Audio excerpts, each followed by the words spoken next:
Hi guys, what's going on, and welcome back to another episode of Conquerors Blade. Where we're just going to be having a very short video looking at sort of my 3 top tips for sort of beginner players in the game, settings to set up, units and things like that are going to help you get started. But I particularly wanted to do this because of course it's the open beta weekend happening from Friday through to Monday or Sunday.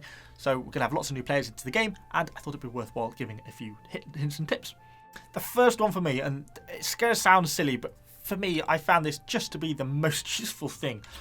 Horse mechanics. You'll be using the horse quite a lot in the game, both as just a method of transport in battle, around town, and as just a combat steed. You may be slashing your sword, shooting your guns, your muskets, your bows and arrows.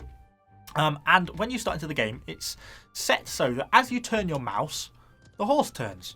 It also works with WAS and D. But if you want to stop, for example, if I press S now, it doesn't stop, it just turns around and starts running backwards, which is kind of annoying. On top of that, as you're, if you're trying to make a charge at someone and you want to trying to swing your sword at them, as you go to look at them to go and swing your sword, of course it turns, because if you want to sort of get any sort of battlefield awareness, your horse turns, and it becomes really complicated, particularly when it's running in flip against you, so everything's in reverse, to get any accurate level of control. And I feel it's not only me who struggle with this, but a lot of other people I've heard complaining about this as well. It's simply fixed. You go into your settings, change from beginner riding mode to advanced riding mode, it turns off the camera look. And it's so much better. Honestly, just controlling it with WAS and D, I can stop on a dime and control, I can line up my run how I want it, I can get my swing, but I can also look around the battlefield while I'm doing so without randomly changing horse direction. So for me, definitely put it into advanced mode, or at least try it in advanced mode, see if you prefer it. For me, it's so much better. So let's move on to the second tip. So for my second tip, we're going to be talking about managing your units as well as recruiting new ones. So as you play through the game, if you've been doing the tutorials at the start of the game, you'll have been made to create a sword militia, which is a very basic 40-man little miniature sword unit. Perfectly adequate unit.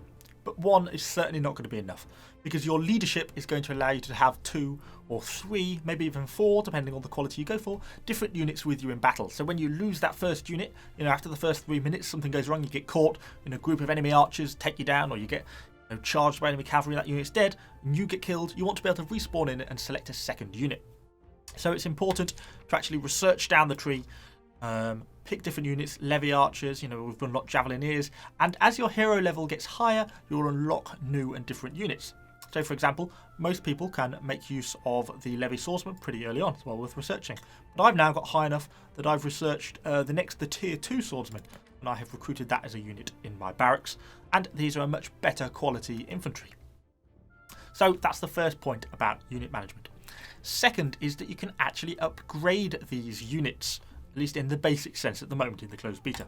So if you go in to click on the unit, you'll see up here something called unit upgrades, and every time they level up, they have a certain amount of unit experience, and every time they level up, you'll get a veterancy point. You see here, I've put now 3 points into my strength, got that to level 3. Look at that, that's a 30% increase to the damage inflicted. That's huge! 30% is a massive increase to the damage, and that's across 32 individual people. And when these guys get stuck in, they can do some serious amount of damage really quickly. Well worth getting these guys upgraded, and doesn't cost anything to do these upgrades. These are all points that you get whenever you sort of take them into battle. They earn unit experience, so they slowly level up over time. So it is well worth making sure you use the unit upgrades. On top of that, you'll also note that all these units, bar the sword militia, which is sort of a free unit for want of a better word, all of them have a status. You see, it's good 100 out of 100, 96 out of 100. Down here, look, 52 out of 100. And if you hover over this, it'll give you a little bit more information about it. And it's basically they wear out, for want of a better word. Their equipment gets damaged. They lose health. They need to be. It's like an upkeep. You can see here, unit status 50 to 100%. It will fire at full capacity. But these are 52. These are very nearly dropping below 50, in which case their damage will be reduced by 10%.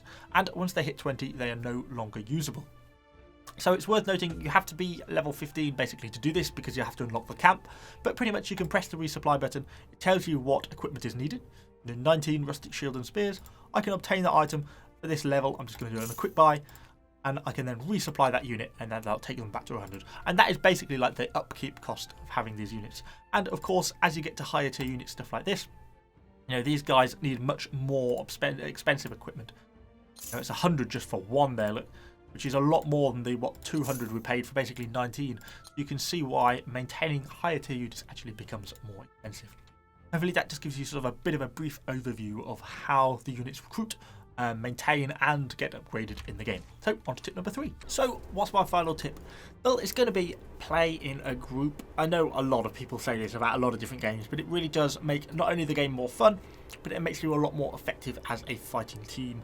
A lot of the games is really run on the siege, and the field battles are won by the sort of capture or loss of points, you know, capturing certain points, and if you attack those points as a team, that makes a huge difference.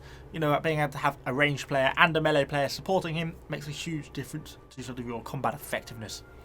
There's two sort of main ways to do this really. One, you can join a house, which has got a slightly confusing situation in game now. So you can join a house directly. So you can go join a house in game, and you can go into game and you can see all the list of houses. And this is how it currently works. But this really isn't its final format. You can also join houses out of game. So they're called guilds. They're listed all on the Conquerors Blade website. I've got my own. I'll put a link to it down below if you so fancy to join my house. But these will eventually get implemented into the game.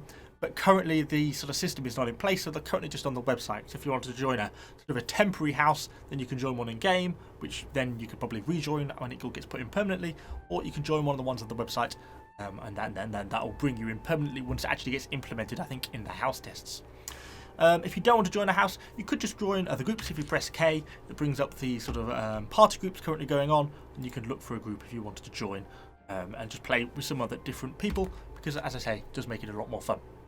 So anyway, hopefully you've enjoyed these sort of couple of tips. Just wanted it to be a short video, just to show some of the new players, give them some sort of new tips about what's going on in the game at the moment.